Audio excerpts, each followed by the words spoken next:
पण या ठिकाणी खूप वेगवेगळे विषय गेल्या 10 वर्षात मी बघतोय की सत्ता केंद्रस्थान मानून काम करत असताना राजकारण करणारी मंडळी या मला गावामध्ये सुद्धा भेटली.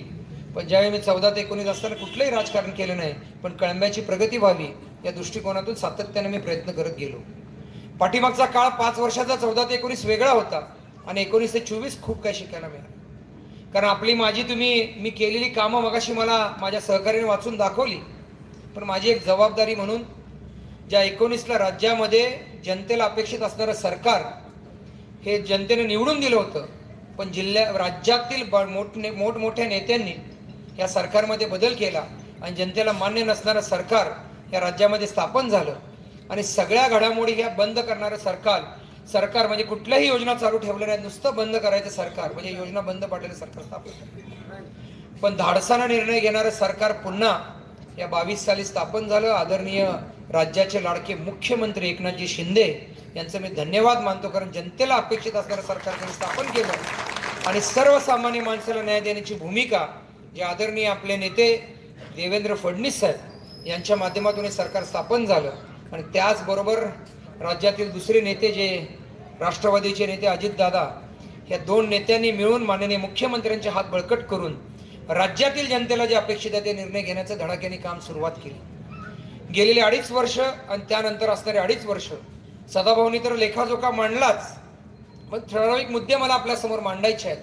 पण मी जास्त वेळ घेत नाही, कारण मला तुमच्याशी जे विषय मांडायचे ते कळंब्यापुरते नसून या पाचगावचे विषय सुद्धा मला गाडगेसा तुमच्यासमोर मांडायचे आहेत. गेले 10-15 वर्ष ज्यांच्याकडे सत्ता आहे, ज्या सत्तेच्या माध्यमातून जे विकास करायला पाहिजे होता तर न होणं ही आपल्या सगळ्यांची दुर्भाग्याची गोष्ट आहे.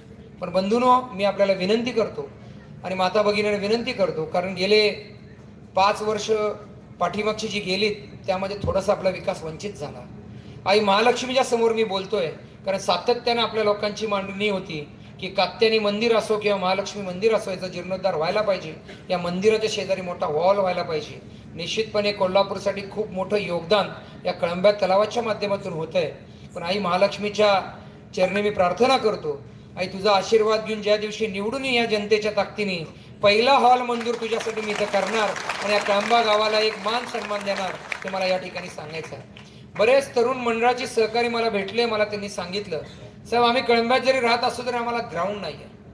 आमची बरीच जमीन ह्या महावितरणला दिली आहे. कारण मी कळंब्याकरांचा धन्यवाद मानतो, जर पॉवर ग्रीड जर तुम्ही केलं नसतं तर कोल्हापूर असेल, आमच्या इंडस्ट्रीसाठी असेल, या तरुणांना रोजगारासाठी जे जागा तुम्ही करून दिली आणि यातनंच आपण या कोल्हापूरचं वैभव उभं करण्याचं तुमचंही मोठं योगदान यामध्ये मला जाणवत आहे. आज माता भगिनींना भेटतोय, कालच माझी प्रचार फेरी झाली, त्याच्या आधीही सातत्यानं गेले 5 वर्ष भेटत असताना खूप काय मागण्या केल्या. पण मला या ठिकाणी सांगायचं आहे की कचरा व्यवस्थापन हा सगळ्यात महत्त्वाचा या माता भगिनींनी मला सूचना सांगितलेली आहे. कारण कचऱ्याचं नियोजन प्रॉपर होणं अत्यंत महत्त्वाचं आहे, कारण आरोग्याच्या बाबतीमध्ये आम्हाला खूप त्रास होतोय. माझ्या माता भगिनींना आणि इथं ज्येष्ठ मंडळींना मला सांगायचं की माझा अजेंडा जो आहे तो मूलभूत सुविधांचा आहे. जे आपल्याला रोज लागणाऱ्या गोष्टी आहेत, रोज आपल्याला आवश्यक आहेत, त्या गोष्टींचा पहिला सेटअप करणार आहे. कारण खूप बघतोय, कारण कोल्हापूर शहरालगतचा भाग असल्यामुळं कचरा व्यवस्थापन टाकण्याचं नियोजन या कळंबा गावाचं नाही आहे. पण निश्चितपणे निवडून आल्यानंतर या पंचकृषीतील सगळ्या गावांचा, जे शहरालगतची मोठी गाव आहेत, त्यांचा कचरा व्यवस्थापन मला करायचं आहे की जेणेकरून आपल्या सोलापूरच्या धर्तीवरती ज्या पद्धतीने कचरा व्यवस्थापन आहे असं मला या कोल्हापूरसाठी करायचं आहे. त्यासाठी आपण मला निवडून द्यावं ही सुद्धा मी इच्छा आपल्यासमोर व्यक्त करतो. कारण रोजचे विषय आहेत रस्ता, गटर, लाईट, पिण्याचं पाणी आणि आरोग्याच्या सुविधा, आणि त्याचबरोबर जिल्हा परिषद महानगरपालिकेच्या असणाऱ्या शाळा या सुद्धा आपण सक्षम करणं गरजेचं आहे. कारण मध्यमवर्गीय वर्ग खूप मोठ्या प्रमाणात आहे. पण मला थोडंसं राज्य सरकारचं गेले 2.5 वर्षाचा असणारा लेखाजोखा तुमच्यासमोर मांडायचा आहे. ज्यावेळी सरकार स्थापन झालं त्यावेळी सर्वसामान्य माणसाला केंद्रबिंदू मानून या सरकारने काम चालू केलं. त्यात प्रामुख्यानं गेल्या 3-4 महिन्यामध्ये, 5-6 महिन्यामध्ये जी सगळ्यात मोठी योजना आणली त्या स्त्री शक्तीचा सन्मान करण्याचं जर काम कोणी केलं असेल तर या महायुतीच्या सरकारनं केलं. आणि त्यामध्ये आपल्या सगळ्यांना ही ताकद देण्याचं, आर्थिकदृष्ट्या उभं करण्याचं काम या सरकारने केल्यामुळं मला राज्याचे 3ही नेत्यांचं धन्यवाद मानायचं आहे. तुमच्या वतीनं मी त्यांचं धन्यवाद मानतो, कारण तुम्हाला उभं करण्याचं काम त्यांनी केलं. पण याचबरोबर इथं थांबले नाहीत.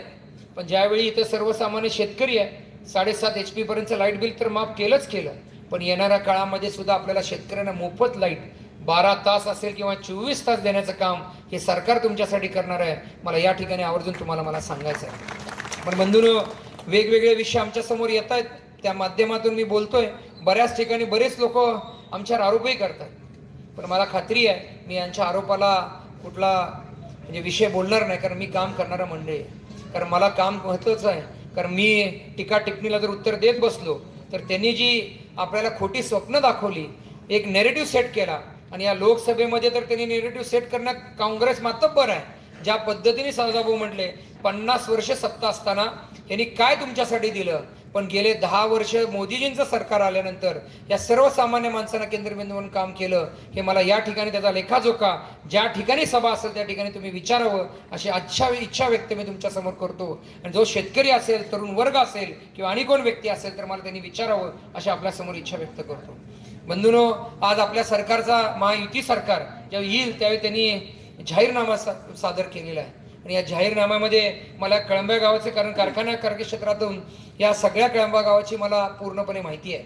पण शेतकरी बंधूंनो, निवडून आल्यानंतर नुसत्या 2 पानंदी केल्या म्हणून तुम्ही सांगितल्या, पण उरलेल्या 5ही पानंदी मी पूर्ण करणार हे मला या ठिकाणी शेतकरी बांधवांना सांगायचं. कारण बराच तरुण वर्ग सुद्धा या ठिकाणी कॉन्ट्रॅक्ट लाईनमध्ये असेल, प्लंबिंग कामामध्ये असेल किंवा फरशी बसवण्याच्या कामामध्ये काम करतायत.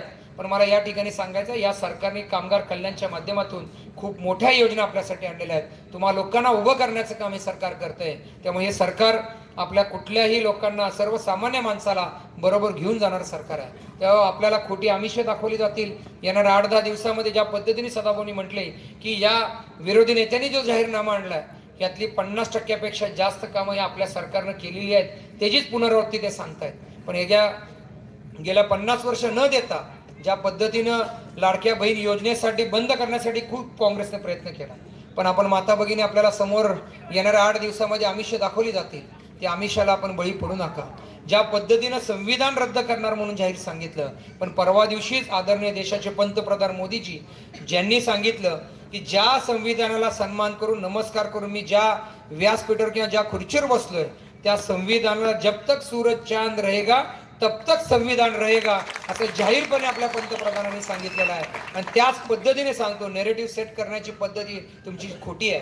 तुम्ही कायम खोटं बोलत आलाय. सत्ता स्थापन करण्यासाठी कायम गैरप्रचार करणं ही तुमची सातत्याची भूमिका आहे.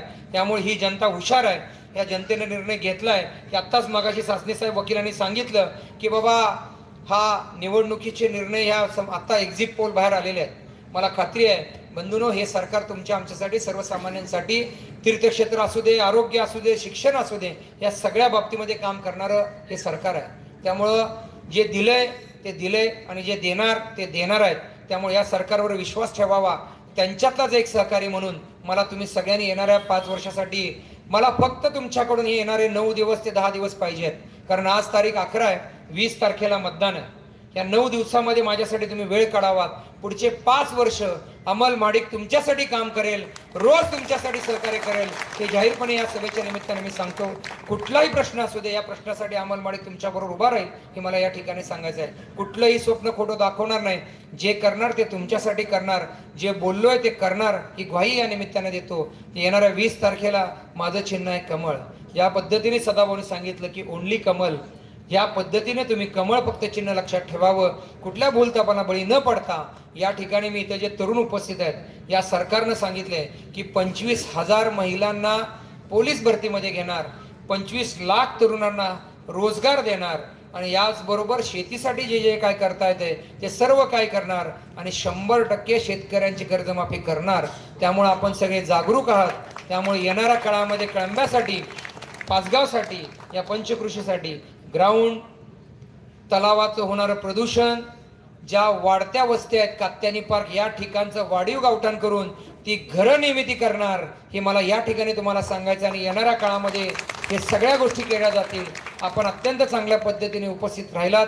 पण 20 तारखेला कमळासमोरील बटन दाबून तुमच्यातलाच एक सहकारी, तुमच्यातलाच एक कार्यकर्ता, तुमचाच एक भाऊ विधानसभेत जाणार आहे. त्यासाठी तुम्ही आशीर्वाद द्यावा एवढी विनंती करतो. चांगल्या पद्धतीने सगळे उपस्थित राहिला त्याबद्दल मनापासून धन्यवाद मानतो. येणारे सर्व प्रश्न तुमच्यासाठी एक स्वतः आपला सहकारी म्हणून काम करीन एवढी ग्वाही देतो. कुठल्याही भूलथापाला बळी न पडता मला निवडून द्यावं